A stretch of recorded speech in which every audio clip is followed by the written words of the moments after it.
يا ربي إني أسألك العفو عني ولم يخب فيك ظني يا مالك الملك يا والي. بسم اللہ الرحمن الرحیم. ابھی تک تو ہم نے یہ ڈسکس کیا تھا کہ مبدا اور معاد کے بارے میں، ابتدا اور انتہا کے بارے میں، فلسفی اور سائنس کے حوالے سے جو باتیں پیدا کی گئی ہیں ان کا ایک اوور ویو کیا تھا. اب یہ ہے کہ مذہب کا کیا کانسیپٹ ہے مبدا اور انسان کی ابتدا اور انتہا کے بارے میں. لیکن ورلڈ ویو تبھی بنتا ہے نا جب آپ بتائیں گے کہ ابتدا کیا ہے، انتہا کیا ہے. اس کے بغیر تو ورلڈ ویو نہیں بنتا.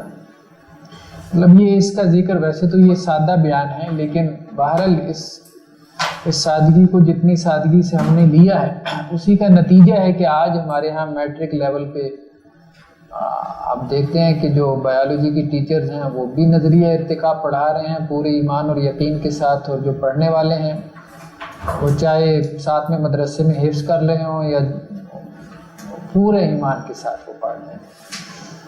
تو کہ ایسا ہی ہوا ہے کہ انسان بندر شریف کی اولاد ہے.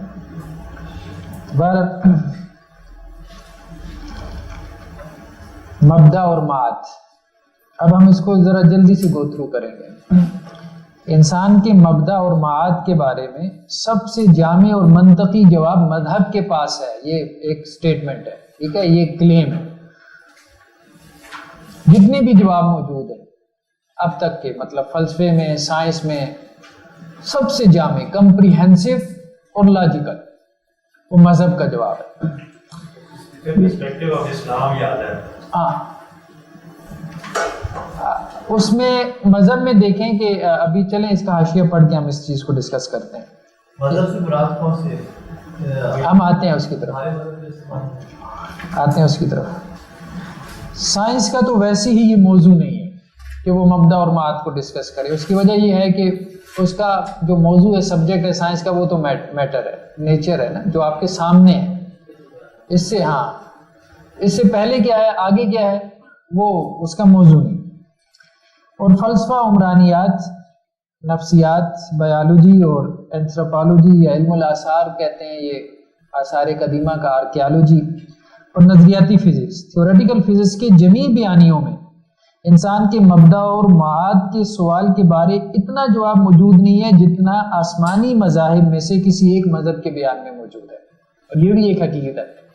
سارے ڈسپلنز نے جو بھی مبدا اور معاد کے بارے میں گفتگو کر لی ہے، ابتدا اور انتہا کے بارے میں، بگ بینگ تھیوری بھی آپ لگا لیں، سارا کچھ لگا لیں، تو وہ ایک بگ کرنچ کی تھیوری ہے، یونیورس کی ایکسپینشن ہو رہی ہے، وہ آئنسٹائن نے بات کی تھی. پھر ایک جگہ پہ جا کے یہ رک جائے گی تو واپس آئے گی، تو پھر یہ آپس میں کرنچ ہو جائے گا، آپس میں پھر ایک نئی یونیورس تخلیق ہوگی. اس طرح سے بہرحال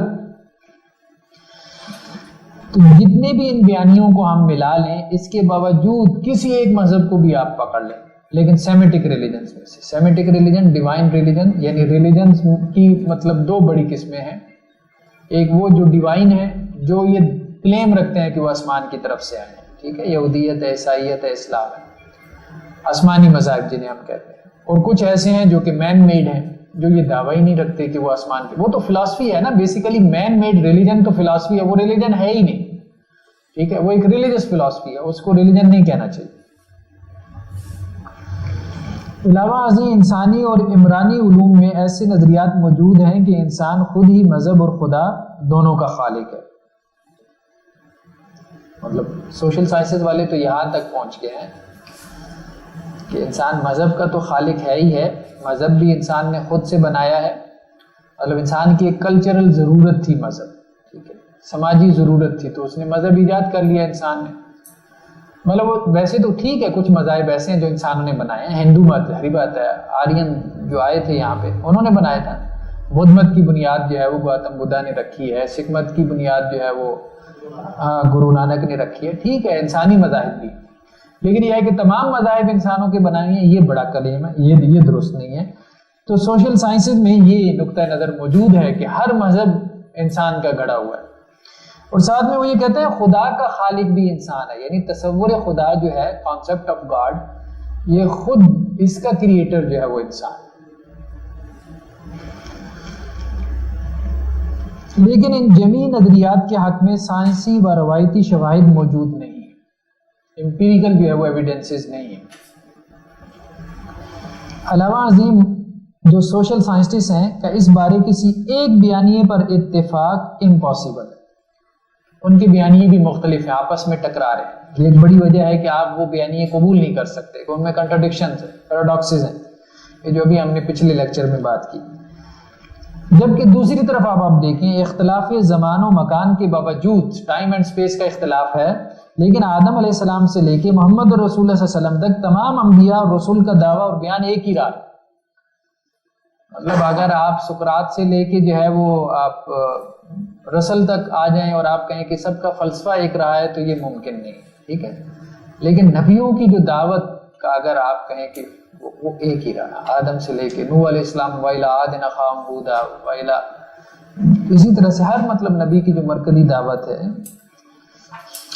تو یہ ایک بات ہے کہ نبیوں کا جو بیانیہ ہے، جو روایتی بیانیہ ہے جسے ہم کہہ رہے ہیں، ٹریڈیشنل بیانیہ ہے، جو روایت اور خبر کی بنیاد پہ نقل ہوا ہے، وہ ایک ہی رہا۔ مطلب بائبل بھی یہی کہتی ہے کہ زمین آسمان 6 دنوں میں پیدا ہوئی، قرآن مجید بھی یہی بات کہہ رہا ہے، بائبل کا آغاز بھی اسی بات سے ہو رہا ہے کہ کچھ نہیں تھا، صرف خدا تھا، قرآن کا بھی انداز یہی ہے، ٹھیک۔ تو یہ مطلب بہت ساری چیزیں جو ہے وہ ہمارے ہاں مشترک ہیں، کم از کم تخلیق کے حوالے سے کوئی بڑا اختلاف نہیں ہے، چھوٹے موٹے اختلافات ہیں بائبل اور قرآن کے بیان میں۔ قرآن نے آ کے ان کی تصحیح کی ہے کہ جیسے بائبل یہ کہتی ہے کہ آدم کو جنت میں رکھا گیا تھا، لیکن یہ ہے کہ وہ جنت دنیا میں تھی، پھر قرآن کا انداز یہ ہے کہ نہیں، وہ دنیا کی جنت نہیں تھی۔ بہرحال اس قسم کے، لیکن وہ مائنر، بہت چھوٹے اختلافات ہیں۔ تو ازل سے خالق تھا اور اس کے ساتھ کچھ بھی نہ تھا، یہاں تک کہ اس نے سب سے پہلے پانی کو پیدا کیا اور اس کے بعد اس پہ اپنا عرش بنایا۔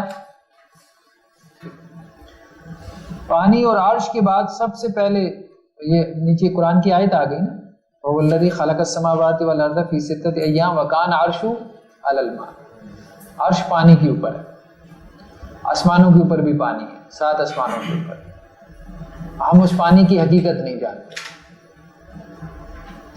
پانی اور عرش کے بعد سب سے پہلے جسے خالق نے پیدا کیا وہ قلم ہے۔ اب وہ روایات جو ہیں کہ اللہ نے سب سے پہلے عقل کو پیدا کیا، وہ ساری فلسفہ کی گھڑی ہوئی ہے، من گھڑت ہے، فیبریکیٹڈ روایات ہے، کوئی قلم کا ذکر نہیں ہے۔ پانی اور عرش کے بعد سب سے پہلے جسے خالق نے پیدا کیا وہ قلم ہے، اور اسے پیدا کرنے کے بعد خالق نے اسے قیامت تک جو کچھ ہونے والا تھا اس کے لکھنے کا حکم دیا، جسے ہم تقدیر کہتے ہیں۔ مطلب یہ گرینڈ ڈیزائن تو نہیں کہنا چاہیے اس کو، دا گرینڈ پلان کہنا چاہیے، بہت بڑا پلان ہے کریٹر کا، اور وہ پلان جو ہے وہ اس نے پہلے سے طے کر رکھا ہے جو مکمل ہو رہا ہے، اور اس لکھی ہوئی کو ہم تقدیر کے نام سے جانتے ہیں۔ یہ نیچے حاشیے میں دیکھیں، یہ روایت ہے، ان اول ما خلق اللہ القلم، سب سے پہلے اللہ نے قلم کو پیدا کیا، پھر اس کو کہا اکتب لکھو، تو اس نے کہا وماذا اکتب، کیا لکھوں؟ قال اکتب مقادیر کل شیء، ہر چیز کو لکھ دو حتی تقوم الساعہ، قیامت تک کے لیے۔ اس کے بعد خالق نے زمین، پہاڑوں، 7 آسمانوں، ستاروں اور دیگر مخلوقات کو 6 دنوں میں پیدا کیا اور اپنے عرش پر مستوی ہوا۔ اللہ کے عرش پہ استوا کا ذکر بھی نیچے مطلب 7 آیات میں ہے، قرآن مجید میں 7 مقامات پر ہے۔ خالق اور مخلوق کا باہمی تعلق عبد و معبود کا ہے، فقہا کا بیان یہی ہے، فقہا کے جتنے بھی ہمارے فقہا کا اسکول آف تھاٹ ہیں، مکاتب فکر ہیں، اگر آپ ان کا نچوڑ نکالنا چاہیں تو وہ یہی ہے، خالق اور مخلوق کا باہمی تعلق اگر آپ ایک ایکویشن سے بیان کرنا چاہیں تو وہ ایکویشن کیا ہے؟ عبدیت کی، عبد اور معبود، کہ یہ بندے ہیں، غلام ہیں اس کے، اور وہ ان کا معبود ہے۔ عبادت مطلب بیسک جو ہے اللہ کے ساتھ جو تعلق ہے وہ عبادت کا، نہ کہ وہم و خیال یا عکس و ظلال، یہ بات ابھی ہم نے کر لی ہے کہ مخلوق جو ہے وہ خالق کا وہم اور خیال نہیں ہے، نہ ہی عکس اور نہ ہی ظلال ہے، سایہ ہے، بلکہ کیا ہے؟ غلام ہے عبد۔ اس دنیا میں انسان کا وجود کسی اتفاق یا حادثے کا نتیجہ نہیں ہے جیسے ایتھیسٹ کہتے ہیں، بلکہ خالق وحدہ لا شریک کی ایک بامقصد تخلیق کا ظہور ہے۔ صرف تخلیق نہیں ہے، بامقصد ہے۔ تخلیق تو ہندو بھی مانتے ہیں کہ بھگوان نے پیدا کیا، ٹھیک ہے، یا برہما نے پیدا کیا، لیکن وہ بامقصد نہیں مانتے، پرپس فل نہیں ہے۔ جیسے ایک بچہ ہے ریت کے اندر کھیل رہا ہے، گھر بنا رہا ہے، توڑ رہا ہے، اللہ تعالیٰ بھی فارغ بیٹھے تھے معاذ اللہ شغل میلہ کے لیے، اللہ نے کہا چلو کوئی مصروفیت ڈھونڈتے ہیں، تو اس نے مخلوقیں بنانا شروع کر دی۔ جی رام کی لیلا میں ہاں، بے مقصد تخلیق نہیں ہے، با مقصد ہے۔ اور انسان کی پیدائش کا اب مقصد کیا ہے؟ اور انسان کی پیدائش کا اصل مقصد یہ ہے کہ وہ اپنی عبادت اور بہترین عمل کے ذریعے اپنے خالق کا شکر ادا کرے۔ عبادت اور بہترین عمل، صرف عمل نہیں، بہترین عمل۔ یہ جو 3 نمبر حاشیہ ہے نا، یہ آگے جو آیت ہے، الذی خلق الموت والحیات لیبلوکم ایکم احسن عملا، موت اور زندگی اللہ نے اس لیے پیدا کی تاکہ اللہ یہ دیکھے کہ تم میں سے بہترین عمل کس کا۔ تو کائنات کے خالق نے مادہ نور سے فرشتوں کو نور سے پیدا کیا، آگ سے جنات کو اور مٹی سے انسان کی تخلیق کی۔ اس نے فرشتوں اور جنات کی تخلیق کے بعد، یعنی پہلے فرشتوں کی تخلیق ہوئی، پھر جنات کی ہوئی، پھر اس کے بعد ایک تیسری مخلوق انسان کو پیدا کرنے اور اسے زمین میں خلیفہ اور مسجود ملائک بنانے کا اعلان کیا۔ مطلب یہ ساری سٹیٹمنٹ قرآن مجید کی ہے۔ اور زمین کی مٹھی بھر مٹی کے گارے کا جوہر لے کر، ٹھیک ہے، مطلب یہ حدیث میں آتا ہے کہ اللہ نے زمین سے مٹھی بھر مٹی لی اور اس سے لے کر اپنے دونوں ہاتھوں سے پہلے انسان آدم کا پتلا بنایا۔ اللہ کے دونوں ہاتھوں کا ذکر قرآن مجید میں آتا ہے، لیکن ہمیں نہیں پتا اس سے کیا مراد ہے، اللہ بہتر جانتا ہے۔ لیکن یہ اگر آپ دیکھیں کہ یہ دونوں ہاتھوں کے اوپر جو نیچے حواشی لگے ہیں 5 نمبر، تو اللہ تعالیٰ نے ابلیس کو کہا تھا، قال یا ابلیس ما منعک ان تسجد لما خلقت بیدی، تو نے اس کو کیوں نہیں سجدہ کیا جس کو میں نے اپنے دونوں ہاتھوں سے پیدا کیا۔ تو اپنے دونوں ہاتھوں سے پہلے انسان آدم کا پتلا بنایا اور اسے جنت میں رکھا۔ اس کی نوک پلک سنوارنے کے بعد اس میں اپنی روح پھونکی، اسے خلیفہ ہونے کے مقام پر سرفراز کرنے کا اعلان فرمایا اور مسجود ملائکہ ٹھہرایا، یعنی اشرف المخلوق بنا دیا۔ ایک تو یہ کہ جو اس کی تعویل کی جاتی ہے 2 ہاتھوں کی، 2 ہاتھوں کا ترجمہ سب نے ہی 2 ہاتھ کیا ہے۔ ترجمہ جو اردو ترجمے کی اگر آپ بات کریں نا تو سب نے ہی 2 ہاتھ کیا ہے۔ باقی یہ ہے کہ اس کی تشریح میں جو ہے وہ یہ بات ٹھیک ہے، کچھ لوگ اس سے جو ہے وہ کہ ایک ہاتھ قدرت کا ہے اور دوسرا مشیت کا ہے، اس طرح سے تعویل کر لیے، لیکن بہرحال تعویل نہ کرنا زیادہ بہتر معلوم ہوتا ہے۔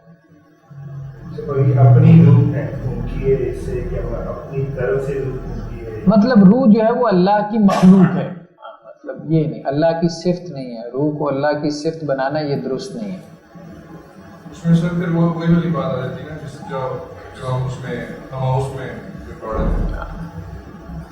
وہ ٹھیک نہیں ہے، وہ مطلب اس کو کہتے ہیں اضافت تشریفی، ٹیکنیکلی اس کو کہتے ہیں اضافت تشریفی۔ اضافت تشریفی کا مطلب یہ ہے کہ اللہ عز و جل کسی چیز کی نسبت اپنی طرف کرتے ہیں اس کو شرف بخشنے کے لیے۔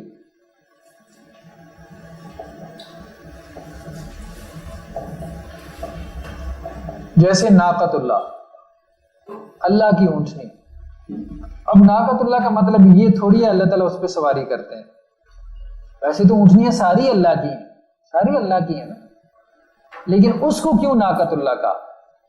کچھ اسپیشل تھا جس کی وجہ سے اس کی نسبت اللہ نے اپنی طرف کر دی، وہ عام اونٹنیوں سے ہٹ کر تھی، بس یہ ہے کہ اللہ نے اس کو شرف دیا۔ بیت اللہ، اللہ کا گھر، اب سب مسجدیں اللہ کا گھر ہے، اور یہاں بیت اللہ کا مطلب یہ بھی نہیں ہے کہ اللہ اس گھر میں رہتا ہے، بات ہے یبیتوں کا مطلب ہوتا ہے رات گزارنا، جہاں انسان رات گزارتا ہو، تو اللہ تعالیٰ تو نہیں مطلب رات گزارتے۔ تو اسی طرح سے جب اللہ تعالیٰ کہتے ہیں روحی، میری روح، تو اس روح سے مراد اللہ کی مخلوق روح ہے، اپنی طرف نسبت کر کے اللہ نے اس کو شرف دے دیا اور باقی مخلوق سے اس کو جدا کر دیا، اس کے مقابلے میں وہ اہمیت کی حامل۔ یہ باقی جو چیزیں ہیں نا یہ تو مطلب سمجھ فوراً آ جاتی ہے کہ یہ اس طرح سے نہیں ہے کہ اللہ کا جز نہیں ہے یا اور چیز، کیونکہ روح لفظ ہی ایسا ہے، یہ چیز ہی ایسی ہے کہ ایسا لگتا ہے کہ جیسے من روح ہی، کہ میں اپنی روح میں سے ہوں گا، وہ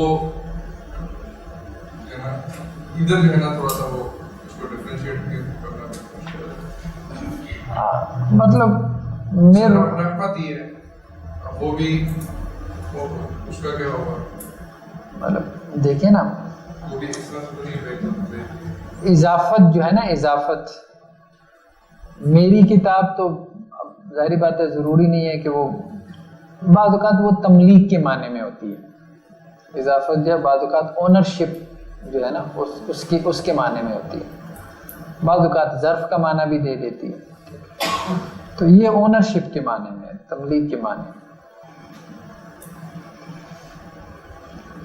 فرشتوں نے سجدہ کر کے آدم کے عالی مقام کو قبول کیا، جبکہ جنات میں سے ابلیس نے آدم کے مرتبے سے حسد کیا اور اللہ کے دربار میں تکبر کا اظہار کرتے ہوئے نہ صرف سجدہ کرنے سے انکار کر دیا بلکہ آدم اور ان کی ذریت کے خلاف ابدی دشمنی کا بھی اعلان کر دیا. خالق نے آدم کی پسلی ہی سے ان کے لیے جن سے مخالف حوا کا جوڑا پیدا کیا، اما حوا کو بھی آدم کی پسلی سے پیدا کیا گیا، اور پھر اس زمین میں ان دونوں سے کثیر تعداد میں نسل انسانی کو پھیلا دیا. مطلب یہ سب سٹیٹمنٹس ایسی ہیں جو قرآن و سنت کا ایک طرح سے ترجمہ کہہ لیں یا ترجمانی کہہ لیں. مخلوقات کی پیدائش کے بعد ان کی افزائش سے نسل کے لیے خالق نے ہر جاندار شے میں اصل پانی کو بنایا. شروع میں آدم اور حوا دونوں کو آسمانوں کی جنت میں رکھا گیا، یہ 4 نمبر میں، وَقُلْنَا يَا آدَمُ اسْكُنْ أَنْتَ وَزَوْجُكَ الْجَنَّةَ، کیونکہ اگلی آیت میں یہ ہے کہ قَالَ اهْبِطُوا بَعْضُكُمْ لِبَعْضٍ، اسی سے مفسرین لیتے ہیں کہ یہ اترنے کا حکم دیا. تو جو اہبطوا کا لفظ ہے یہ اوپر سے نیچے اترنے کے لیے آتا ہے. دنیا میں بھی اونچا مقام ہو سکتا ہے. ٹھیک ہے، جو موسیٰ علیہ السلام کے کیس میں اہبطوا مصرا، اوپر سے نیچے، اس لیے اشارتاً ہے، یہ سب کچھ اشارتاً ہے یا نہیں. اہبطوا مصرا میں بھی وہ یہ بات ٹھیک کہہ رہے ہیں کہ زمین بھی تو اوپر ہو سکتی ہے نا. اب آپ کسی پہاڑی علاقے سے نیچے میدانی علاقے کی طرف آ رہے ہیں تو یہ اس کے لیے بھی اہبطوا کا لفظ بالکل ٹھیک ہے، مناسب ہے.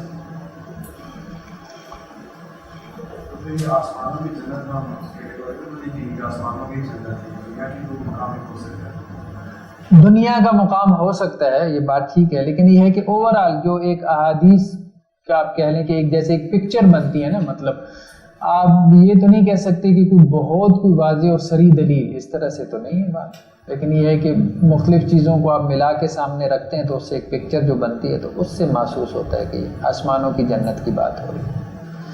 اس کی وجہ یہ ہے کہ آگے کچھ احادیث آ رہی ہیں کہ جن میں یہ ذکر ہے کہ اللہ تعالیٰ نے آدم علیہ السلام کو ارض ہند میں نازل کیا، تو ان سے اندازہ ہوتا ہے.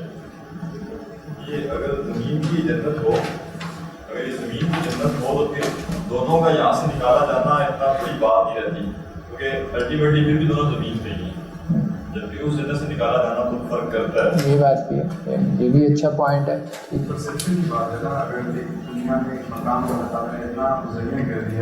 لیکن وہ روایات کافی واضح ہیں جو آگے آ رہے ہیں. روایات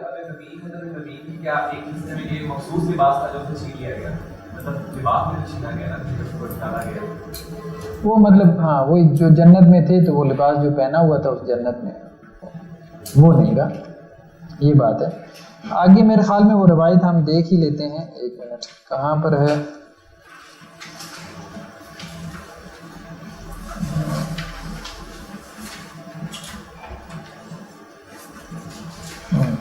یہ صفحہ نمبر 56 پہ، پیج نمبر 56.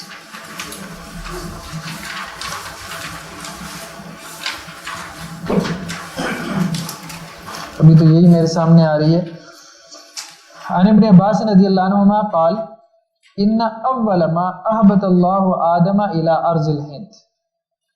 لیکن یہاں پہ بھی وہی بات کے لفظ ہیں، اللہ نے سب سے پہلے جو آدم علیہ السلام کو اتارا تو وہ ارض ہند میں اتارا. ہند کی سرزمین میں. اس پہ ہم آگے ڈسکس کرتے ہیں.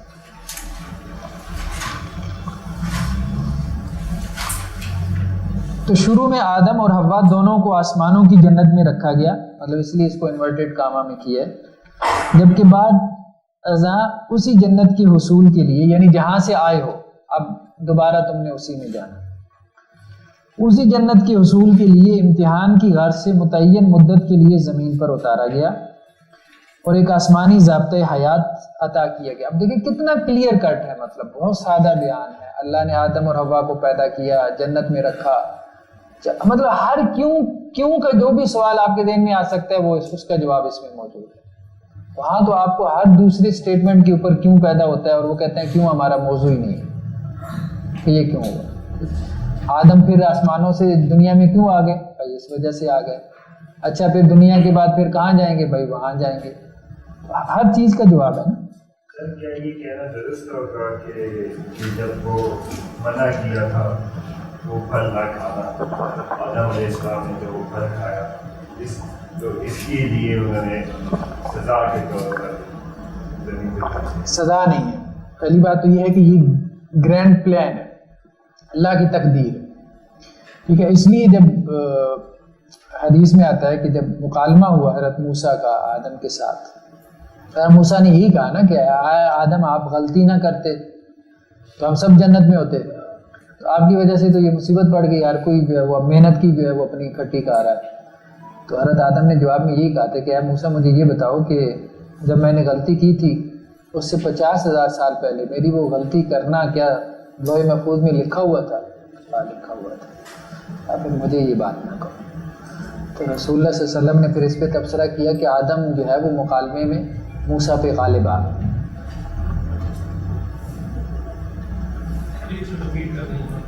جی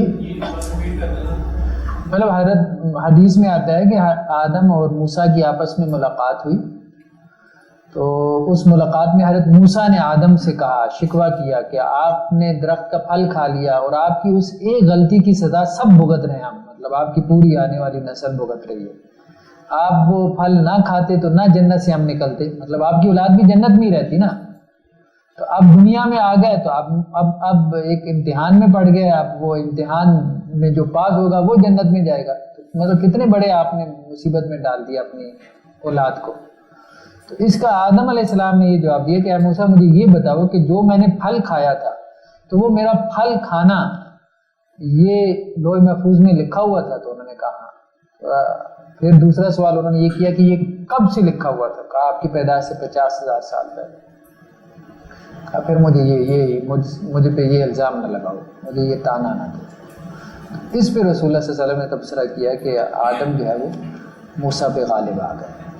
ان کی دلیل ایسی تھی کہ جس کا جواب نہیں بن سکتا. مطلب آدم علیہ السلام کا یہ تھا, مطلب کہنے کا مقصد کہ یہ اللہ کے پلان کی وجہ سے ہوا ہے. اس میں اللہ کا پلان زیادہ غالب ہے, اس میں میری غلطی کی نسبت نہ ڈھونڈو. ٹھیک ہے وہ غلطی کا پہلو ہے, خطا کا پہلو ہے, لیکن اس میں وہ نہ تلاش کرو, کیونکہ اللہ نے اپنا پلان مکمل کرنا تھا نا دنیا میں بھیجنے کا. وہ گرینڈ پلان تھا, وہ جو اللہ نے 50,000 سال پہلے تیار کر رکھا تھا, اس کے لیے اللہ نے مجھے جو ہے وہ ذریعہ بنایا. لیکن یہاں کے ٹاپک دوسری طرف چلا جائے گا. یہ مسئلہ تقدیر کیا ہوا ہے کہ ہم بحث نہیں کر رہے تھے, لیکن آیا اگر یہی لاجک اگر کوئی چوری کرتا ہے وہ یہ کہتے ہیں کہ اللہ کے پلان کے مطابق تھا, مجھے الزام دیتے ہیں. چوری بھی تو ایک بہت اچھا لطیفہ. کوئی بھی چوری کے لحاظ کوئی وہ ایک صاحب جو ہے وہ اپنے گھر سے نکلے, سیبوں کے باغ میں گھس گئے ہیں, تو وہ سیب توڑ کے کھانے لگ گئے. وہ مالی نے دیکھا, گارڈ نے دیکھا, چوکیدار نے, اس نے پکڑا اور مالک کے پاس لے گیا. مالک نے اس کو خوب لان تان کی, مطلب شرم دلائی اس کو. تو وہ کہنے لگا مالک کو, وہ جو چور تھا, حضرت آپ کا تقدیر پہ ایمان نہیں ہے. میں نے کہا خیریت؟ میں نے کہا بتاؤ تو صحیح. میں نے کہا ہاں ایمان ہے. تو اچھا ایمان ہے تقدیر پہ, تو مجھے یہ بتاؤ لوح محفوظ میں لکھا تھا میں نے صبح صبح گھر سے نکلنا ہے؟ اس نے کہا لکھا تھا. اچھا یہ بھی لکھا تھا میں نے تمہارے باغ میں داخل ہو؟ اس نے کہا لکھا تھا. میں نے کہا اچھا یہ بھی لکھا تھا کہ یہ فلاں فلاں درخت کی جو ہے وہ پھل میں نے توڑ کے کھانے ہیں؟ اس نے کہا لکھا ہوا تھا. تو اس نے بتاؤ پھر میری کیا غلطی ہے؟ انہوں نے کہا بھائی غلطی ہے تیری. غلطی یہ ہے کہ تو نے تقدیر کی کتاب اپنے مطلب تک پڑھی ہے, وہ اگلا صفحہ نہیں پڑھا. اس نے کہا اگلے صفحے میں کیا لکھا ہوا تھا؟ اس نے کہا وہ اب میں بتاؤں گا نا کیا لکھا ہوا تھا. وہ ہم نے پڑھا ہوا ہے, وہ اگلا صفحہ ہم نے پڑھا ہوا ہے, وہ اب ہم تمہیں بتائیں گے کہ وہ کیا لکھا ہوا تھا. تو بات یہی ہے. تو ایکسکیوز کے لیے تو یہ نہیں کرنا چاہیے, ٹھیک ہے, اس کا جواب تو یہی ہے. تو ویسے اگر اس کو مختصر تھوڑا سا کر لیں, بات لمبی نہ ہو جائے, تو تقدیر کہیں پہ اللہ تعالیٰ کا علم ہے اور کہیں پہ اللہ کی مشیت ہے. تو بہت ساری جگہوں پہ یہ اللہ تعالیٰ کا علم ہے, لیکن اللہ کا علم اتنا کمپلیٹ ہے کہ اس میں غلطی کا امکان نہیں. فار ایگزامپل ایک مثال دے رہا ہوں. اگر آپ میرے اسٹوڈنٹ ہیں یا یونیورسٹی میں میرے ساتھ بچے ایک سیمسٹر گزارتے ہیں, تو مجھے سیمسٹر کے آخر میں اندازہ ہو جاتا ہے کہ یہ بچہ فیل ہو جائے گا. اب میں کلاس میں کہتا ہوں اس نے فیل ہونا ہے, یہ ایک گریڈ میں پاس ہوگا, یہ میرا نالج ہے. اب وہ بچے ایک گریڈ میں پاس ہو جاتے ہیں, یہ جو اب وہ بچہ کہے گا کہ سر آپ کے کہنے کی وجہ سے میں فیل ہوں. اللہ کا علم بہت کمپلیٹ ہے ہمارے علم سے, ٹھیک ہے. کوئی ڈاکٹر کسی پیشنٹ کو, مریض کو دیکھ کے کئی بار 6 دنوں میں بس فارغ ہے, اب بندہ 6 دنوں میں مر جائے تو وہ کہے کہ نہیں, اس کا نالج. تو اللہ کے علم میں غلطی نہیں. ہمارا علم غلط ہو سکتا ہے وہ 6 نہیں 7 دن, اس کو ہو سکتا ہے جس بچے کو میں نے پریڈکٹ کیا وہ فیل ہو جائے گا, وہ نہ فیل ہو, تو ڈی گریڈ لے کے پاس ہو جائے. لیکن اللہ کے علم, اللہ نے پہلے سے جان لیا کہ کیا ہونے والا. دیکھیں 2 اپروچز ہیں, ذرا اس ایک جملہ آپ غور سے سنیے گا. ایک یہ ہے کہ لکھا ہوا ہے اور اللہ نے کہا اس کے مطابق ہوتا رہے گا, ٹھیک ہے. ہم زیادہ تر اس طرح سے سوچتے ہیں کہ ہم مجبور ہیں. دوسرا یہ ہے کہ اللہ نے کہا تم نے جو کرنا تھا وہ میں نے پہلے سے جان رکھا ہے. میرے علم کی شان دیکھو, جو تم نے کرنا تھا. جیسے باپ اپنے بیٹے کو کہتا ہے نا, مجھے پتا ہے تو نے کیا بننا ہے, وہ پریڈکٹ کر دیتا ہے پہلے سے. میں تمہیں لکھ کے دے دیتا ہوں کہ تو تیرے ساتھ یہ ہوگا. اگر وہ لکھ کے دے دے تو وہ اپنی آزاد مرضی سے ہے. یہ تو اس کے بارے میں جو اس کی جو علم ہے نا, اس علم کے کمال کا اظہار ہے. تو میں یہ نہیں کہہ رہا کہ تقدیر ہر جگہ علم ہے, ہر جگہ علم نہیں ہے.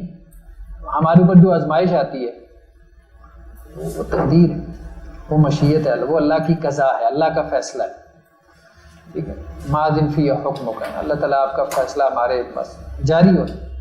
تو بہت جگہوں پہ وہ مشیت بھی ہے, لیکن یہ جو معاملہ ہے نا, جو خاص طور پہ اختیار کا معاملہ, اس میں اس کو مشیت کی سینس میں نہیں لینا چاہیے. سر ایک چھوٹی بات ہے, یہ جو کہا جاتا ہے کہ دعا بدل دیتی تقدیر کو, کیا یہ ٹھیک ہے جب ایک دفعہ کو لکھا جا چکا ہے دین اگر ہم دعا مانگے پھر وہ کیسے کیا؟ دیکھیں حصول کے لیے تو مانگی جا سکتی ہے ایک چیز, لیکن نہیں کہتے کہ جو کہا جاتا ہے ہمارے معاشرے میں یہی ہے, ہم نے اپنے بڑوں سے بھی یہی سنا ہے کہ جب آپ دعا کریں گے تقدیر کو بھی بدل سکتے. کیا یہ سچ ہے؟ نہیں, مطلب یہ تو ایک دل کی تسلی کے لیے ایک جملہ ہے, مطمئن کرنے کے لیے. صحیح سینس میں اگر اس جملے کو تھوڑا سا مطلب درست رخ دے دیں تو وہ یہ ہے کہ یہ بھی لکھا ہوا ہے کہ آپ نے دعا کرنی ہے, اور یہ بھی لکھا ہوا ہے کہ بس. ایسا نہیں ہے کہ کوئی چیز لکھی ہوئی ہے, ورنہ اللہ کے علم کے اوپر ایک اعتراض پیدا ہو جائے گا. وہ ہے جب وہ قرآن نے نا کہ یعنی کہ شکایت و سعادت پر جو اختیار دے دیا ہے, تو یہ اختیار بھی تو اسی پلان کا حصہ ہے.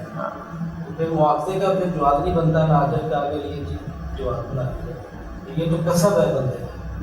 اما شاکر و اما کفورا, چاہے تو شکر گزار بندہ بن جائے, چاہے تو ناشکرہ بن جائے. صدقہ برائیت کو ٹالتا ہے, یہ بھی ہاں بالکل بالکل آزمائش. لیکن وہ صدقہ کرنا بھی اس کا لکھا ہوا ہے تقدیر میں, اور اس کی بلائیوں کا اس کی وجہ سے ٹل جانا بھی لکھا ہوا ہے. اس کانسیپٹ کو سمجھنے میں اکثر دباتا ہے یہ جو اگر صدقہ کسی نے کرنا تو یہ اللہ کے علم سے بیونڈ نہیں ہے, یہ بھی اس کا حصہ ہے. صحیح. سب کو دو کیٹیگریز کی مان ایک تقدیر مقرر ہے اور ایک مان. مقرر کو قیامت تک دعا کرے اللہ قیامت نہ ہے, اللہ قیامت وہ دعا آ کے رہے گی, اس طرح کی تقدیر دعا سمجھ جاتی ہے. دیکھیے کہ میری عمر میں اضافہ ہو جائے, رزق میں اضافہ ہو جائے, والدین کی خدمت سے اس طرح کے کام سے اضافہ ہو جائے, یہ وہ معلق ہے جس میں اضافہ ہو سکتا ہے. اصل میں حدیث کے الفاظ یہ ہیں نا کہ اللہ نے کہا کہ جو کچھ ہونے والا ہے وہ لکھتے ہیں، تو گویا کہ قلم نے کچھ چھوڑ دیا، دعا سے۔ لیکن زیادہ بہتر اس میں یہی ہے کہ یہ کہا جائے کہ جو بدل جاتا ہے وہ بھی لکھا ہوا ہے۔ چلیں بھارت، اور ایک آسمانی ضابطۂ حیات عطا کیا گیا کہ جس کے مطابق زندگی گزارنے کو دنیاوی امتحان میں کامیابی کی شرط لازم قرار دیا گیا۔ اب یہ 6 نمبر پہ اب آپ دیکھیں کہ یہ آیت ہے، قُلْنَا اهْبِطُوا مِنْهَا جَمِيعًا، جب اللہ نے کہا آدم اور حوا کو سب اتر جاؤ، فَإِمَّا يَأْتِيَنَّكُم مِّنِّي هُدًى، اب میں نے تمہیں پلانٹ ارتھ پہ بھیجنا ہے، تو اب میری طرف سے تمہارے پاس ایک ہدایت نامہ آئے گا، تو فمن تبع ہدایا فلا خوف علیہم، جس نے اس ہدایت نامے کی پیروی کی تو کوئی خوف نہیں ہے، ولا هم يحزنون، اور نہ ہی ان کے اوپر کوئی غم ہوگا۔ تو مطلب یہ ہے کہ جب پلان ہو رہا تھا ان کو یہاں اتارنے کا، تو اسی وقت یہ بات بھی پلان میں شامل تھی کہ اب ان کی گائیڈنس کے لیے رسولوں کا سلسلہ جاری ہوگا اور کتابیں بھیجی جائیں۔ آسمانی ضابطہ حیات کے بعد ہم تو اپنے عقیدے تکلیف میں مانتے ہیں، لیکن جو دوسری سائڈ پہ وہ کہتے ہیں مورالٹی جو ہے وہ ریلیٹیو ہے، اگر ایک ہوتی یونیورسل تو ہمارے یہاں ادھر اور ہے، مشرق میں اور ہے، مغرب میں اور ہے۔ نہیں، یہ ماڈرنٹی میں تو ایسا نہیں ہے، جدیدیت میں ایسا نہیں ہے، وہاں بھی کچھ مورالٹیز ہیں جن کو وہ کہتے ہیں کہ وہ یونیورسل ہے، ٹھیک ہے۔ ہاں، پوسٹ ماڈرنسٹ جو اپروچ ہے وہ ضروری ہے کہ ہر چیز ریلیونٹ ہے، لیکن ابھی اس کو اتنا مطلب غلبہ حاصل نہیں ہوا، ویسٹ میں بھی غلبہ حاصل ہے، مطلب ان کے ہاں بھی اب یہ جو قانون سازی ہو رہی ہے، لیجسلیشن ہو رہی ہے، تو کچھ بنیادوں پہ ہو رہی ہے، اور وہ بنیادیں جو ہے وہ قتل کرنا، پوری دنیا میں قتل کرنا ایک بری چیز سمجھا جاتا ہے۔ اب ابھی تک تو یہ ہے کہ کوئی ایسا نہیں ہے اسٹیٹ جو کہتی ہو کہ جنہیں قتل کرنا جائے وہ یہ اس کی کوئی سزا نہیں ہونی چاہیے۔ ہاں، اس میں اختلاف ہو جاتا ہے کہ اس کی سزا قتل ہی ہے یا کوئی اور ہے یا عمر قید دے دیں، ابھی بھی پرنسپلز ہیں، یونیورسلز ہیں۔ یہ اسی وجہ سے ہے نا جو اہل عدس جسے کہتے ہیں، یہ فطرت کے اندر تجدید کر دیا گیا ہے، مذہب سے بھی پہلے ہے۔ ہاں، بہرحال اس پہ کسی دن بحث کریں گے، فطرت کی بات میرے خیال میں آخر میں آئے گی۔ دنیا کے امتحان میں کامیابی اور ناکامی کے اعلان کے لیے آخرت کا دن مقرر کیا گیا، اور کامیاب لوگوں کے لیے ہمیشہ کی جنت کا وعدہ اور ناکام کے لیے جہنم کی وعید سنائی گئی۔ اب جی سیکنڈ پیراگراف ہے، قدیم انسان کی تاریخ 5 ادوار میں منقسم۔ اچھا، یہ بات ہے تو چھوٹی سی لیکن اہم ہے، اگر کہ آپ میں سے کسی نے ہسٹری کو اسٹڈی کرنا ہو تو یہ بہت ضروری ہے۔ ہسٹری کی جو بڑے بڑے جتنے بھی نیریٹیوز ہیں،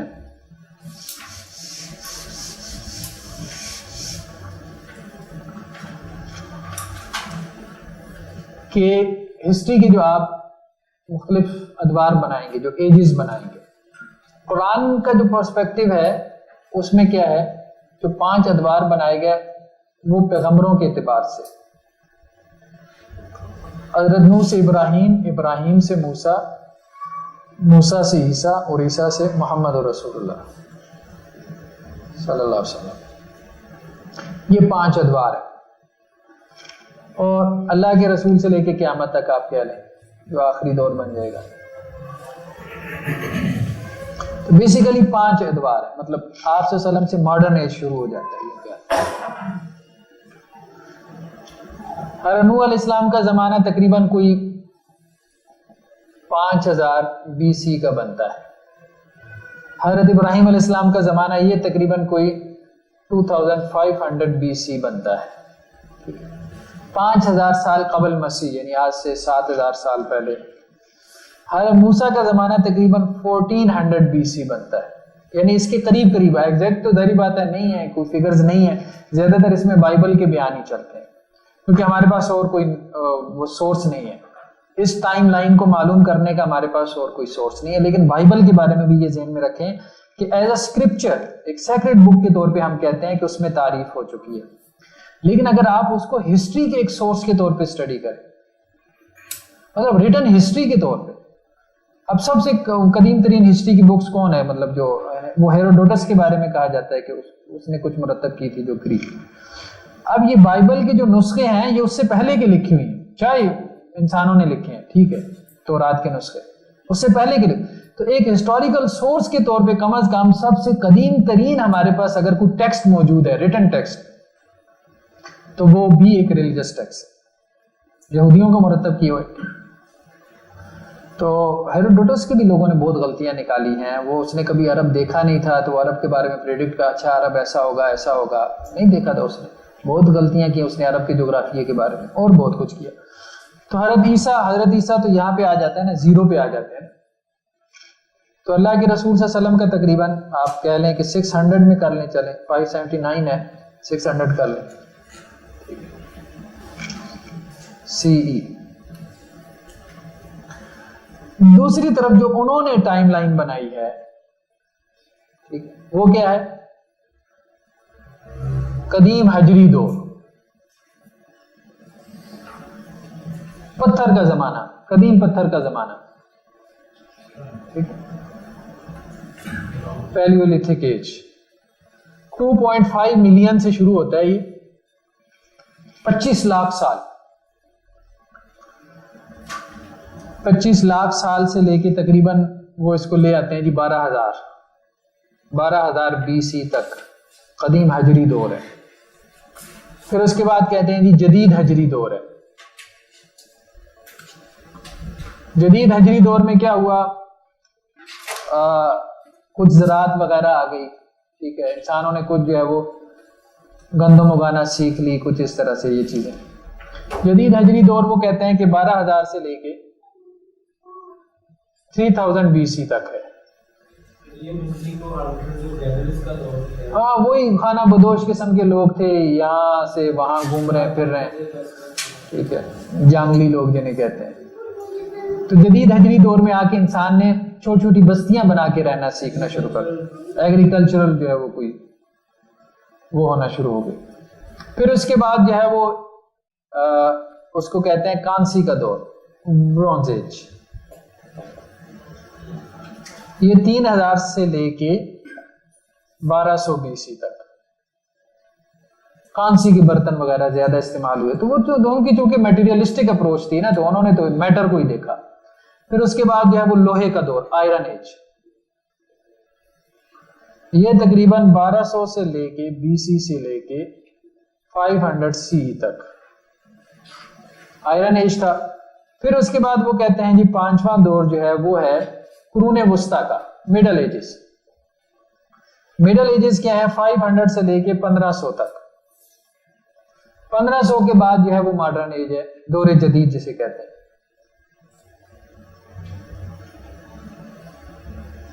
اس طرح سے انہوں نے ہسٹری کی ٹائم لائن بنائی اور اس کو اسٹڈی کیا اور اس کے مطابق اپنا نیریٹو تیار کیا ہے. مطلب یہ جب اس کو اس طرح سے دیکھیں گے تو اسی طرح سے نیریٹو نکلے گا. آپ اس طرح سے دیکھیں گے تو آپ اس طرح سے ایک مطلب ایمانی پرسپیکٹو میں اس کو اسٹڈی کریں گے تو اس طرح سے نیریٹو نکالیں گے. وہ ہم دیکھتے ہیں کہ کیسے نیریٹو، ہسٹوریکل نیریٹو میں کیسے فرق پڑتا ہے، تو تھوڑا سا ہم مثالوں سے دیکھتے ہیں.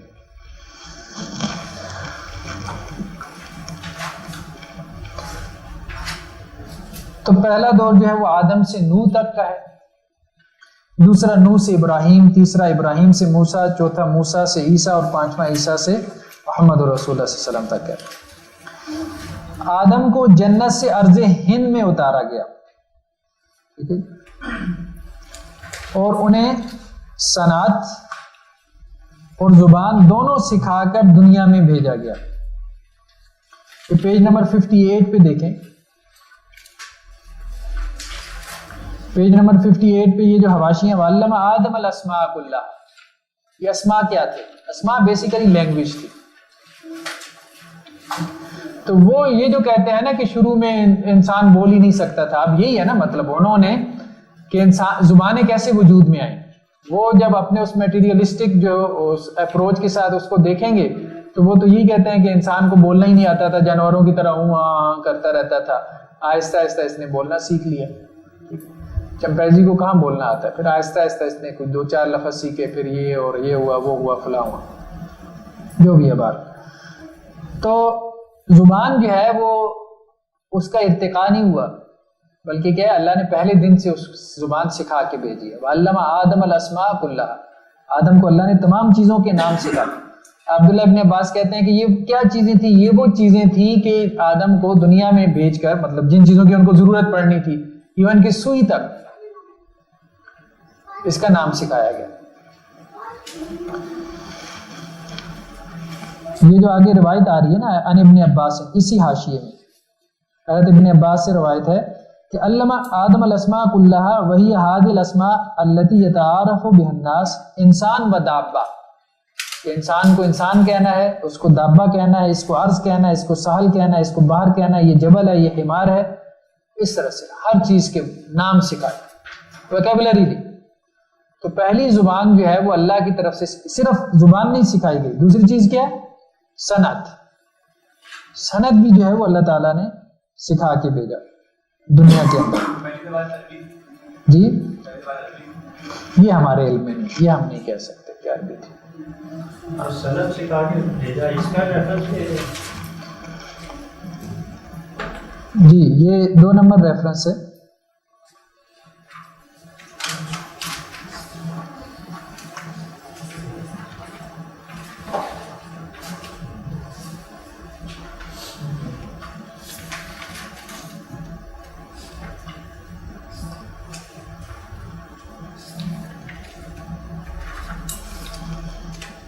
یہ روایت یہاں پر تھی، ایک منٹ.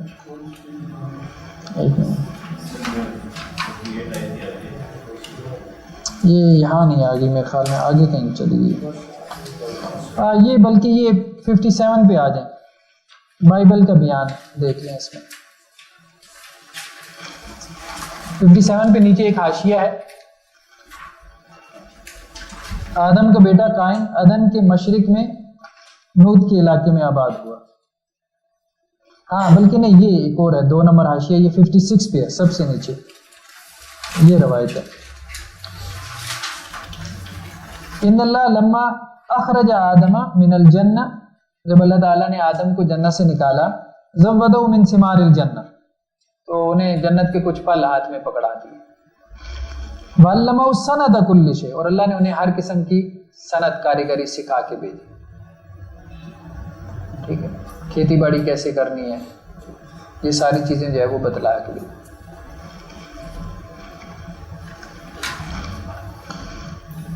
لیکن یہ ہے کہ آدم کی اولاد نے پھر اس صنعت کے اندر اضافہ بھی کیا.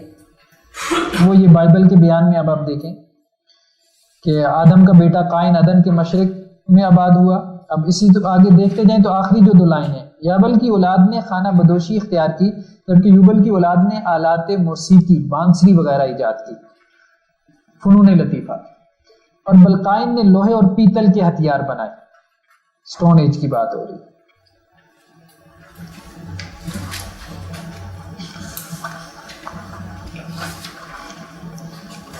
تو ہم 58 پہ تھے، اوپر اصل عبارت کی طرف آتے ہیں. میدان عرفات میں عہد الست ہوا، اور آدم کی اولاد مشرق میں شام میں میسوپوٹیمیا میں آباد ہوئی. یہ جملہ بہت اہم ہے. اس کی وجہ یہ ہے کہ اس وقت یہ اس نیریٹو کو بری طرح سے بگاڑنے میں لگے. مطلب عجیب تماشا دیکھیں آپ ان لوگوں کا، اتنے بائسڈ لوگ ہیں. آپ اگر یہ 1950 سے پیچھے آپ دیکھ لیں، ہسٹورین، پوری دنیا کے ہسٹورین، مطلب بڑے بڑے جتنے بھی، آپ سب کو آپ دیکھ لیں، سب اس بات پہ لگے ہیں کہ جو کریڈل آف سیولائزیشن ہے، کریڈل آف سیولائزیشن، یعنی سوال یہ پیدا ہوا کہ آپ پیچھے چلیں.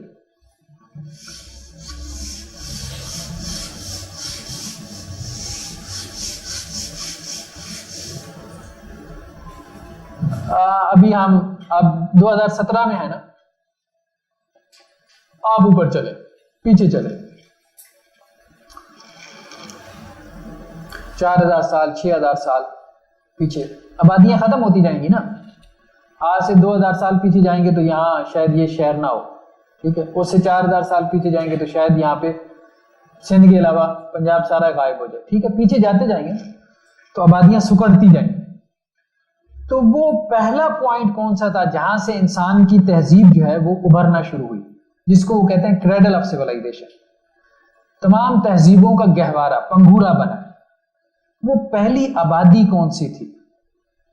تو ہسٹورینز تقریباً اس بات پہ متفق ہو گئے تھے کہ یہ میسوپوٹیمیا تھا. اچھا میسوپوٹیمیا بیسیکلی دجلہ اور فرات یہ دو دریا یہ پیرالل بہ رہے ہیں, ٹھیک ہے, عراق اور شام کی سرزمین میں. ان دونوں دریاؤں کے جو درمیان کی سرزمین ہے یہ ایک ریڈ کریسنٹ سا بنتا ہے, چاند سا بنتا ہے, ٹھیک, یہ ہلال سا بنتا ہے. یہ جو سرزمین ہے یہ میسوپوٹیمیا کہلاتی ہے, عراق اور شام. اب پرانے زمانے میں جو آبادیاں تھیں وہ ظاہر بات ہے ساری سمندر یا دریا کے کنارے ہوتی تھی, پانی ایک بنیادی ضرورت تھا. ہمارے ہاں بھی آرین جب آئے تو گنگا جمنا کے کنارے آ کے, انڈس ویلی جسے کہتے ہیں, وہاں آ کے آباد ہوئی, یا دریائے سندھ پہ آ کے آبادیاں ہوئی, ٹھیک ہے, موہنجو دوڑو وغیرہ یہ ساری پانی پہ آبادیاں ہوتی تھی. تو سب سے پرانی جو سیولائزیشن ان کو ملی یعنی قدیم ترین جو علم الاثار آرکیالوجی میں وہ کہتے ہیں جی 35 میٹر نیچے جا کے زمین میں کھدائی کر رہے ہیں, پرانے شہر دریافت کر رہے ہیں عراق میں یہ وہ شام میں, تو وہ یہ کہتے رہے جی میسوپوٹیمیا میسوپوٹیمیا میسوپوٹیمیا, سب سے قدیم ترین شہر اسی کے ہیں, سب سے قدیم ترین تہذیب یہی ہے. یہاں سے انسان مائیگریٹ ہوا, افریقہ میں گیا, پھر یورپ میں گیا, یہاں سے جو ہے وہ ساؤتھ ایشیا میں آیا, یہاں سے جو ہے وہ ایشیا پیسیفک میں گیا, فلاں یہ وہ فلاں ادھر سے وہ سارا کچھ بن گیا کہ یہ سب یہاں سے ہو رہا ہے, سب یہاں سے نکل رہے ہیں, یا یہاں پہنچے تو یہاں سے آگے نکل گیا, ادھر نکل گیا, یہ سینٹر بن گیا. قدیم انسان کا جو مرکز بنا وہ میسوپوٹیمیا بنا. یہ تو ان کو بعد میں سمجھ آئی کہ یہ ہم نے کیا کر دیا, کیونکہ نبوت کا بھی سینٹر یہی رہا. تمام رسولوں کا, اب اس سے پہلے تو یہ لوگ اعتراض کرتے تھے نا کہ قرآن کو اور ملا ہی کیا ہے, صرف عربی ملا ہے کہ انہی کی طرف رسول آتے رہے, مطلب چائنا کی طرف رسول نہیں آئے تمہارے, کوئی جاپان میں نہیں آئے, کوئی لاطینی امریکہ میں نہیں آئے. تو قدیم ترین زمانے میں آبادی یہی تھی. یہ تو آہستہ آہستہ پھیلا ہوا ہے نا. 1500 BC سے پہلے آپ کو پورے ہندوستان میں کچھ بھی نہیں نظر آتا. 1500 BC سے پہلے ایک برٹش لائبریری اس نے میپس پبلش کیے ہیں کہ اس ٹائم لائن تک دنیا میں یہاں آبادی تھی. کبھی اس کو دیکھیں, وہ ایک اچھے میپس ہیں اس حوالے سے. بہرحال وہ جب انہوں نے یہ کام کر دیا اب انہیں پریشانی ہو گئی, یہ کیا ہوا. حضرت نوح علیہ السلام جو ہے اسی علاقے میں آئے, حضرت ابراہیم, مطلب صرف ہم نہیں کہہ رہے, بائبل سارے جو سیمیٹک ریلیجن عراق میں جو ہے اور کا مقام تھا وہاں پہ آئے, ٹھیک ہے. حضرت نوح کا بھی یہی تھا, باقی جتنے بھی تھے وہی اسی علاقے میں, یہ قریب کا یہی علاقہ بنتا ہے. فلسطین مرکز رہا ہے نبیوں کا, فلسطین تو شامل ہے نا اسی شام کے علاقے میں, مطلب نیا نام اس کا فلسطین ہے, بیسیکلی تو وہ سیریا کا حصہ تھا, پرانے شام کا حصہ تھا. شام کے اندر جارڈن کا کچھ حصہ آ جاتا تھا, لبنان کا حصہ آ جاتا تھا, عراق بھی تھا, شام بھی تھا, یہ چیزیں تھی.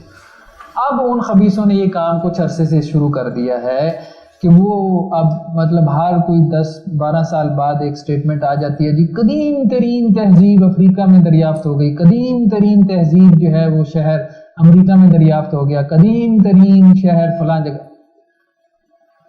اچانک, اور یہ میں نے یہ صرف یہ سوشل سائنسز والے نہیں کر رہے, آپ کے نیچرل سائنسز والے کر رہے ہیں. ایک آرٹیکل میں نے پڑھا, اس کا میں نے اپنی کتاب میں حوالہ بھی دیا. نیچر بہت بڑا ریسرچ جرنل ہے سائنسز میں, شاید سب سے زیادہ امپیکٹ فیکٹر اسی کا ہی ہے اگر میں بھول نہیں رہا تھا. اور لائنیں لگی ہوتی ہیں اس میں, مطلب زندگی میں کوئی ایک مقالہ چھاپ دیں تو ہمارے ریکٹر صاحب کہتے تھے ساری ہماری سائنس کی فیکلٹی یونیورسٹی کے مل کے ایک مقالہ چھاپ دے تو ہمارے لیے عید ہو جائے نیچر کے اندر. تو لوگ انتظار کرتے ہیں بڑے. 1989 میں اس کا جو ایڈیٹر تھا میڈاکس, اس نے بگ بینگ کی تھیوری کا انکار کر دیا اور اس نے خود یہ لکھا ہے, لکھ گیا نا, مطلب سائنسٹسٹ تھا نا, سوشل سائنسٹسٹ ہوتا تو ایسے نہ لکھتا, سوشل سائنس زیادہ ذہین ہوتا ہے, وہ نہیں لکھتا ایسی کوئی بات. مطلب وہ سوچتے ہیں کہ ہماری اس عبارت کا نتیجہ کیا نکلے گا. وہ لکھ گیا کہ بگ بینگ کو ہم مطلب نہیں سپورٹ کر سکتے کہ جس سے کریشنزم کی جو ہے وہ سپورٹ مل رہی ہو. ہم کسی ایسی تھیوری پہ کیوں کام کر سکتے ہیں جس سے کریشنزم کو سپورٹ مل رہی ہو, کیونکہ جب انہوں نے کہا بگ بینگ ہوا ہے سنگولیرٹی سے, ایک وحدت سے یہ ساری کثرت بنی ہے. تو جتنے وہاں پہ وہ اسکالر تھے، عیسائی اسکالرس تھے، سب نے کہا یار یہ تو مطلب کمال ہو گیا، یہ ساری باتیں تو ہم بائبل سے نکال لیں گے. اب آپ دیکھیں نا ہمارے ہاں کیا ہو رہا ہے، کوئی نقطہ نظر نہیں آ رہا سائنس میں نیا، جو ہمارے مسلمان اس کو ابھی وہ تھیری ہوتی ہے وہاں پہ، لیکن قرآن سے پروف کر چکے ہوتے ہیں کہ دیکھیں 1400 سال پہلے قرآن نے مطلب یہ کام کر دکھا ہے. تو وہ مزید جو ہے وہ سوسائٹی کے ایمان اور یقین کا باعث بن جاتا ہے. انہوں نے کہا بلیک ہولز ہیں، ہم نے کہا قرآن سے نکال دیا. وہ 1400 سال پہلے وہ لوگ تو اور موٹیویٹڈ ہو گئے. انہوں نے کہا بگ بینگ ہے، ہم نے کہا قرآن میں دکھ رہا ہے، لوگ اور موٹیویٹڈ ہو گئے. قرآن 1400 سال پہلے وہ تھا. اب ہوا کیا، وہ تو ان کو الٹا وقتہ پڑ گیا کہ قرآن کا جو ظاہر تھا یا بائبل کا جو ظاہر تھا اس سے اس تھیری کی، مطلب وہ تو پیرالل کوئی نظام دینا چاہ رہے تھے نا، ورلڈ ویو دینا چاہ رہے تھے ریلیجن کے پیرالل، اس کے ہٹ سے. تو جو انہوں نے ورلڈ ویو دینا چاہا، جس پہ انہوں نے محنت کی، انہوں نے کہا سب سے زیادہ ہمارے ورلڈ ویو کا فائدہ تو یہ کرسچنسٹ، یہ مولوی فائدہ اٹھا رہے ہیں ہمارے ورلڈ ویو کا. میڈاکس نے باقاعدہ طور پہ کہا، اس نے کہا اس کو بند کرو، اس مطلب جو تم نے یہ ڈرامہ لگا رکھا ہے، مطلب بگ بینگ کی تھیری، بگ بینگ کی تھیری ہو، خام خواہ ان سارے مولویوں کو تم نے وہ کر دیا ہے.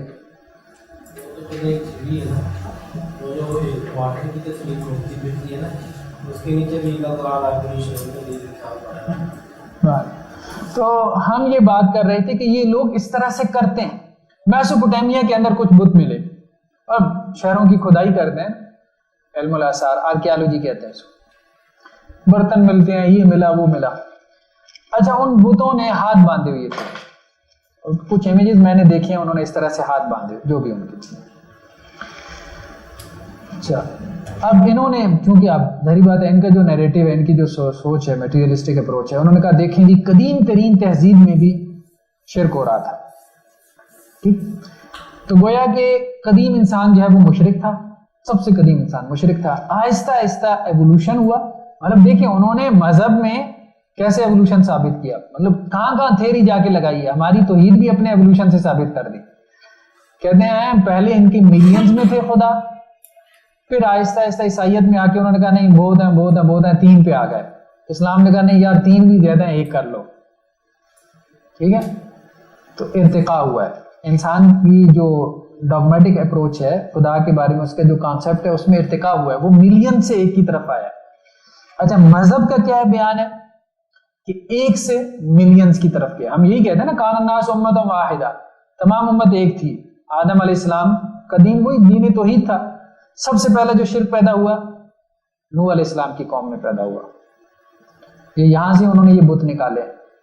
اور وہ شرک کیسے پیدا ہوا؟ رسول اللہ صلی اللہ علیہ وسلم نے جس طرح سے اس کو واضح کیا، صحابہ نے واضح کیا کہ ود، سوا، یعوق اور نصر 5 لوگ تھے نا سورہ نوح میں جن کا تذکرہ. یہ 5 لوگ کون تھے؟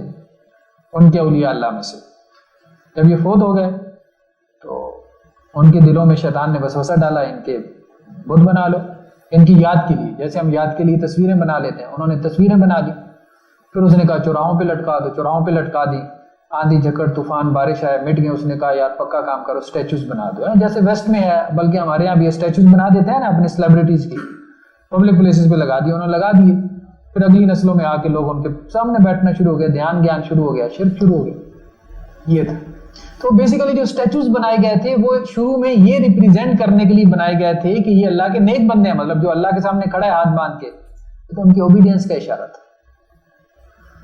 تو اگر ایمانی پرسپیکٹو میں آپ انہی چیزوں کو ڈیفائن کرنا شروع کر دیں گے تو وہ زیادہ بہتر انداز میں ڈیفائن ہوتی ہیں. یعنی جو کچھ وہ ڈسکور کر رہے ہیں وہی ڈسکور کر رہے ہیں، ہم تو کچھ بھی نہیں کر رہے. خیر، تو جو کچھ وہ ڈسکور کر رہے ہیں اگر ہمارے پاس ایمانی پرسپیکٹو ہو، ہم تھوڑی سی محنت کر لیں تو جتنی بہتر ڈیفینیشن ہم ان کی ڈسکوریز کو دے سکتے ہیں وہ خود سے بیچارے نہیں دے سکتے. ان کے پاس کوئی اس کا جواب نہیں ہے کہ ہاتھ کیوں بندے ہیں. اگر وہ خدا ہے تو خدا کے ہاتھ کیوں بندے ہیں؟ اور تم یہ کلیم کر رہے ہو کہ یہ ان کے خدا تھے، تو خدا کے ہاتھ بندے ہونا یہ کیا کانسیپٹ تھا ان کا کہ ان کا خدا مجبور تھا؟ کیا تھا مطلب اس کو کیسے ڈیفائن کر سکتے ہیں؟ تو یہ اس طرح سے مطلب جو ہے وہ کام کرنے کی ضرورت ہے، خاص طور پہ ان چیزوں میں جو کہ ڈسکور ہو رہی ہیں.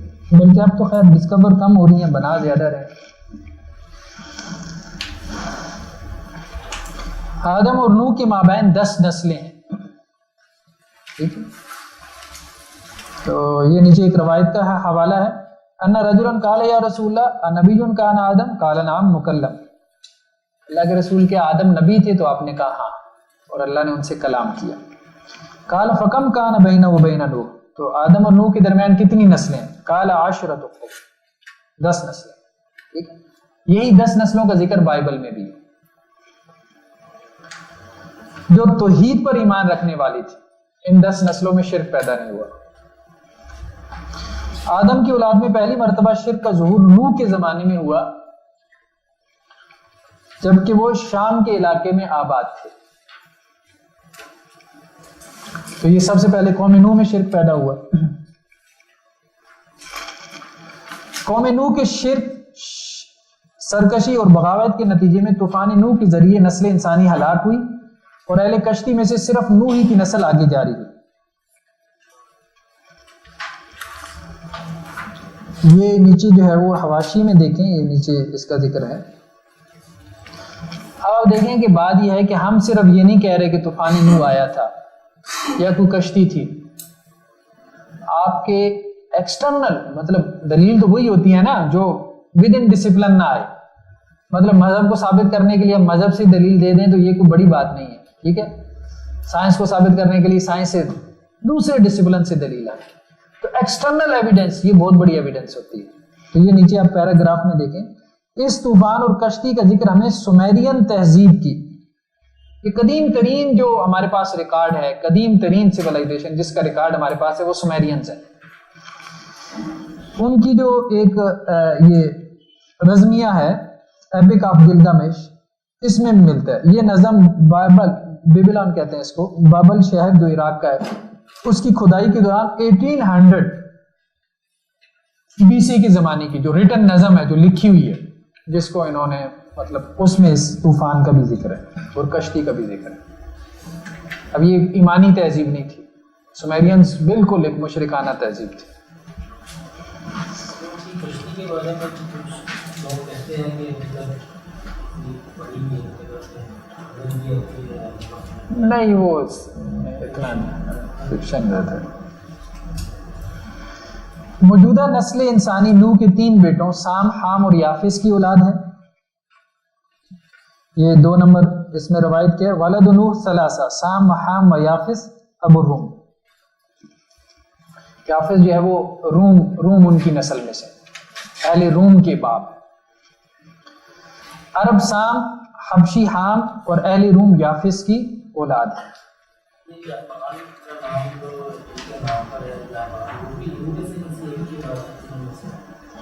وہ ہم آگے آتے ہیں دیکھتے ہیں، ہاں زبانوں کا جب ذکر آئے گا نا۔ نوح اور ابراہیم کے مابین بھی 10 نسلیں، ٹھیک ہے۔ قوم نوح کی ہلاکت کے بعد قوم عاد ان کی جانشین بنی، قوم عاد کی ہلاکت کے بعد قوم سمود ان کی جانشین بنی۔ یعنی ہسٹری کو آپ نے کیسے اسٹڈی کرنا ہے، آپ نے اسی طرح سے اسٹڈی کرنا ہے، اسی چیز کو ایمفیسائز کرنا ہے۔ یہ کیا کہ مطلب وہ آئے اور وہ گیا اور فلاں آیا اور وہ گیا، مطلب قوم عاد کی ہلاکت کے بعد قوم سمود ان کی، اور یہ مطلب اتنے خبیث لوگ ہیں، اتنے خبیث لوگ ہیں، مطلب جن چیزوں کا ذکر قرآن مجید نے کیا، ہم تو بڑا فخر سے کہتے ہیں نا کہ مولانا مودودی نے امیجز بھی دے دی ہیں، تصاویر بھی دے دی ہیں اپنی تفسیر میں کہ وہ دیکھو صالح علیہ السلام کے وہ جو انہوں نے چٹانیں کھود کے مکان بنائے تھے جن کا قرآن نے تذکرہ کیا، تو وہ بالکل ٹائم لائن آپ کی 0 سے تبدیل کر دیتے ہیں۔ وہ کہتے ہیں یہ تو بنی نہیں ہے، آپ کا علم الاثار سارا آرکیالوجی تو یہ کہہ رہی ہے کہ یہ تو 200-300 قبل مسیح میں بنی ہے، اور 200-300 قبل مسیح کہاں، اور صالح تو جو ہے وہ حضرت ابراہیم کے زمانے کے قریب کے ہیں، 2000 قبل مسیح کے۔ بالکل ہر مطلب آپ کے اس کے اوپر ایک بڑا کوسچن مارک انہوں نے کھڑا کیا۔ بائبل یہ کہتی ہے یا قرآن مجید یہ کہتا ہے کہ فرعون غرق ہو کے مرا تھا، ٹھیک ہے، تو وہ یہاں سے ممی اٹھا کے لے کے گئے، جس کے بارے میں ڈیبیٹ تھی کہ یہ وہی فرعون ہے، مطلب جو ممی ایک ان کو ملی تھی، یہ مصر سے اٹھا کے لے گئے امریکہ میں۔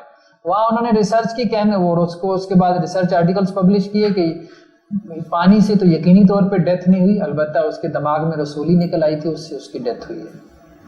ہر چیز کو انہوں نے ڈاؤٹ کی نظر کر دیا، مطلب شکار کر دیا جس حد تک وہ کر سکتا ہے۔ اب 4 بندوں نے ٹھیک ہے وہ اندر بند کمرے میں تحقیق کی، پہلی بات تو یہ کہ یہ وہی ہے کہ نہیں ہے، فرائنا بھی تو بہت زیادہ تھے نا، اب موسیٰ علیہ السلام کے مقابلے میں کون تھا؟ اللہ بہتر جانتا ہے. وہ تو پورا ایک خاندان تھا نا آل فرعون کا، جنہوں نے 500 600 700 سال حکومت کی. اب یہ وہی تھا جو یہ وہاں سے اٹھا کے لے گئے. اور دوسرا یہ کہ خود انہوں نے جو کلیمز کیے ہیں وہ ان کی حقیقت کیا ہے، ریئلٹی کیا ہے. اس میں بھی آگے تھا کہ وہ انہوں نے یہ کلیم ریسرچ کی گئی اس پہ نمک لگا ہوا. پھر اس کے بعد وہ اس کی ریسرچ میں گئے، پھر مسلم سے ملے، انہوں نے کہا یہ تو قرآن میں یہ اس نے پروو کیا کہ نہیں واقعی یہ اس پہ سمندری نمک ہے یہ لگا ہوا ہے اور اس کی ڈیتھ پانی سے ہوئی. یہ کرنے کا کام ہے، یہ بالکل کرنے کا کام ہے. اور اس کے بعد اس نے اسلام یہ بالکل کرنے کا کام ہے. ہاں مورشد بکائی تم مسلمان ہو گئے تھے. قوم ثمود کی ہلاکت کے بعد قوم ابراہیم، قوم لوط اور قوم شعیب ان کی جانشین قرار پائیں. ابراہیم کی بعثت کے بعد نبوت انہی کی ذریت میں رکھ دی گئی، یعنی جتنے نبی آئے وہ ابراہیم علیہ السلام کی نسل میں آئے. ابراہیم سے موسیٰ اور موسیٰ سے عیسیٰ تک نبوت اور کتاب بنو اسحاق کے پاس رہی، یعنی حضرت اسحاق بھی ابراہیم کے بیٹے تھے. اور محمد اور رسول اللہ صلی اللہ علیہ وسلم سے بنو اسماعیل کو منتقل ہو گئے. اور محمد اور رسول اللہ صلی اللہ علیہ وسلم کی بعثت سے جدید انسان کی تاریخ کی ابتدا ہوئی. ماڈرن ایج یہ اللہ کے رسول صلی اللہ علیہ وسلم سے یہ اس دنیا کی ابتدا اور انتہا ہے. پس سائنسی، انسانی اور عمرانی علوم میں، ہیومینٹیز اور سوشل سائنسز میں ہر وہ نقطہ نظر، ہر وہ ورلڈ ویو کہ جس کی بنیاد اصول ثلاثہ، تین بیسک پرنسپل ہیں. وہ کیا ہیں؟ توحید، رسالت، پروفٹ اور آخرت. ٹھیک ہے، یہ بنیادی ایمانیات ہیں نا، فنڈامنٹل بلیفز ہیں. اگر کوئی ورلڈ ویو ان تین پلرز کے اوپر کھڑا نہ ہو، کوئی بھی ورلڈ ویو، تو وہ ظلمت ہے. اور ہر وہ علم کہ جس کا معلوم، یعنی جس علم کا نتیجہ کیا ہو، اصول ثلاثہ کا انکار ہو، ان میں سے کسی ایک کا، خدا کا، رسالت کا یا آخرت کا انکار ہو، تو وہ جہالت ہے. مطلب یہ اسٹیٹمنٹ دے دینی چاہیے. یہ ہے اسلامک نیریٹو، ٹریڈیشنل جو ہے وہ نیریٹو. اس کو اگر ہم دیکھ لیں کہ اللہ تعالیٰ نے اس کے بارے میں کیا کہا ہے نیچے ریفرنسز میں.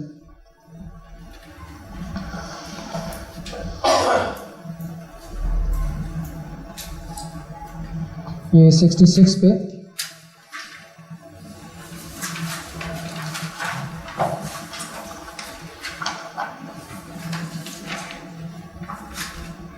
نہیں بلکہ 67 پہ آ جائیں. یہ ہے آیت نمبر وقالوا ما هي الا حیاتنا الدنیا نموت ونحیا وما یہلکنا الا الدار. ایک ان کا ورلڈ ویو تھا نا، دنیا کی زندگی ہے، ہم کھاتے ہیں پیتے ہیں مر جاتے ہیں.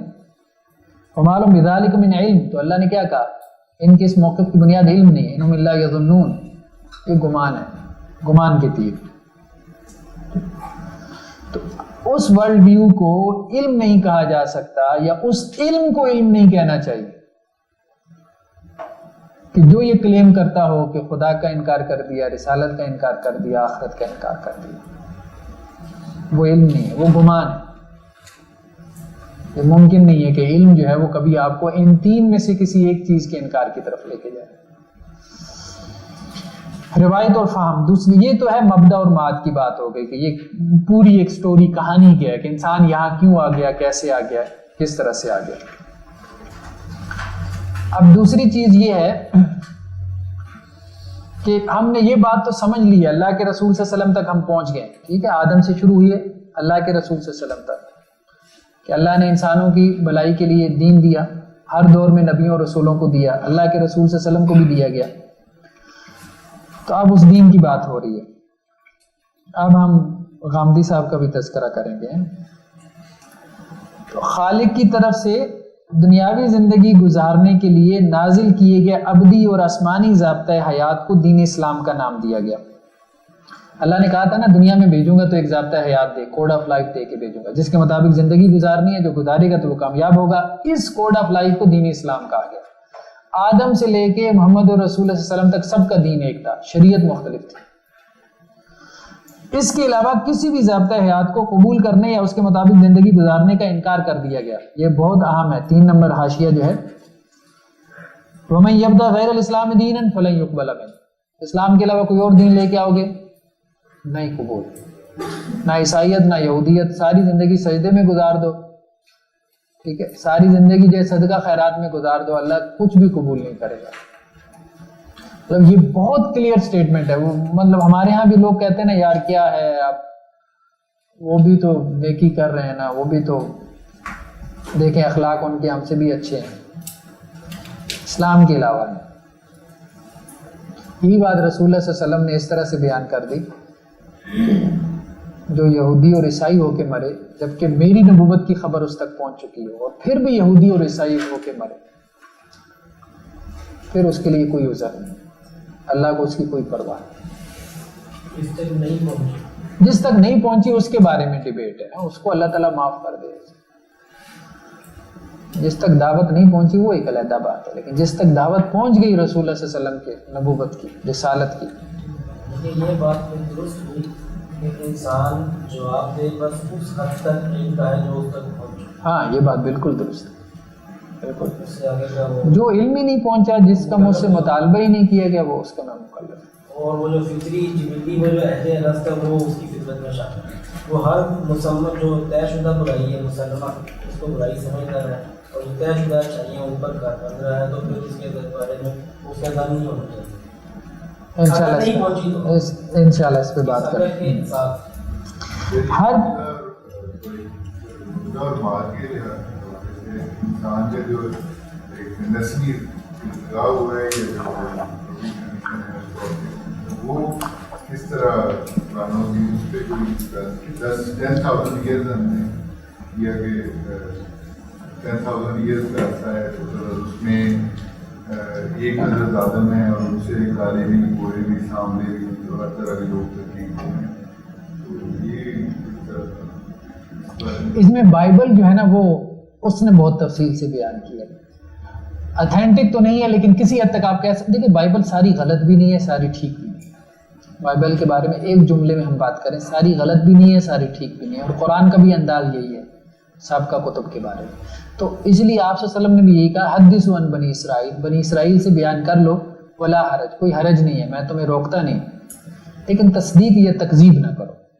تصدیق اس لیے نہ کرو ہو سکتا ہے کہ وہ غلط بات ہو جس کی تم تصدیق کر بیٹھو, تکذیب اس لیے نہ کرو کہ ہو سکتا ہے وہ ٹھیک بات ہو جس کو تم جھٹلا دو.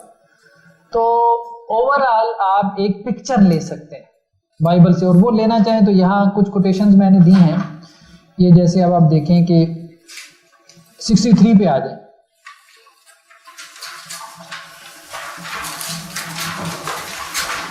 یہ پہلی کوٹیشن عربی عبارت کے بعد جو پہلی کوٹیشن ہے, سام, مثلا سام ہرنو کے بیٹے تھے. سام کی اولاد میں ایلام, اسور, ارفستد, لود اور ارام ہیں. ارام کی اولاد میں وہ فلاں فلاں ہے, اور ارفستد کی اولاد میں پھر اس سے سلا, سلا سے عبر, عبر سے فلج, اس سے یکتان پیدا, یکتان سے جو ہے وہ موداد, سلف. تو اسی طرح سے اب آپ دیکھیں وہ بہت پھنسی ہیں اس معاملے میں, اور بہت لمبا چلے جاتے ہیں. آگے حام کی اولاد میں کوش, مصر, فوت اور کنعان ہے. کوش کی اولاد میں سبا, حویلا, سبتا, راما, سبتیکا, نمرود ہیں. جبکہ مصر سے لودی, انامی, الہامی, نفتوخی, فتروسی, کسلوخی, کفتوری پیدا ہوئی ہے. کنعان سے سیدا, حد, یبوسی, اموری, جرجاسی. یہ اس طرح سے انہوں نے شجرہ نسب بہت بیان کیے ہیں بائبل میں. یہ تو ہے نا, اس سے پیچھے بھی آپ چلے جائیں, پیچھے بھی کوٹیشنز ہیں کچھ, آدم سے نوح تک کے شجروں کے. ایک کا سوال جو میں سمجھ رہا ہوں یہ کہہ رہے ہیں کہ جینیٹیکلی کچھ کالے ہیں, کچھ گورے ہیں, کچھ گلابی رنگ کے ہیں. ارتقاء سے جب ہوئی ہے سب میں فرق آتا چلا گیا, ایسی کچھ چیز سے یہ 10,000 ایئرز اگر ہم زیوم کریں تو بہت تیزی سے ہونے والا ارتقاء, بہت تیزی سے ارتقاء. کتنا ہوتا ہے ایک انسان سے مطلب ایک بالکل کالے ہیں, ایک طرف بالکل گورے ہیں, ایک طرف درمیان ہیں, ان میں بھی ڈفرینشیٹ نہیں. اصل میں دیکھیں یہ کالے گورے کا اختلاف تو جو ہے نا یہ تو نوح سے پیدا ہوا نا, سام, حام اور یافس سے پیدا ہوا. ٹھیک ہے, وہ اس سے پہلی تو 10 نسلیں آدم سے لے کے نوح تک, تو وہاں تو اور اختلافات ہیں. وہاں تو جو یہاں پہ ذکر ہے زبانوں کے اختلاف کا ذکر ہے. یہ پیچھے جو ہے وہ 61 پہ آخری لاسٹ پیراگراف ہے, بلکہ یہ بھی حضرت نوح علیہ السلام کے زمانے میں شروع ہوا. تو بیسیکلی زیادہ جو اختلافات شروع ہوئی ہے نا حضرت نوح سے شروع ہوئی. زبان کا اختلاف پہلی مرتبہ نوح کی اولاد میں اس وقت سامنے آیا جبکہ انہوں نے روئے زمین پر پہلی مرتبہ اینٹوں کو آگ میں پکا کر بابل کا شہر آباد کرنا چاہا. تو اختلافات جتنی بھی پیدا ہوئی ہے, رنگوں کی بھی, زبانوں کی بھی, کلرز کی بھی, یہ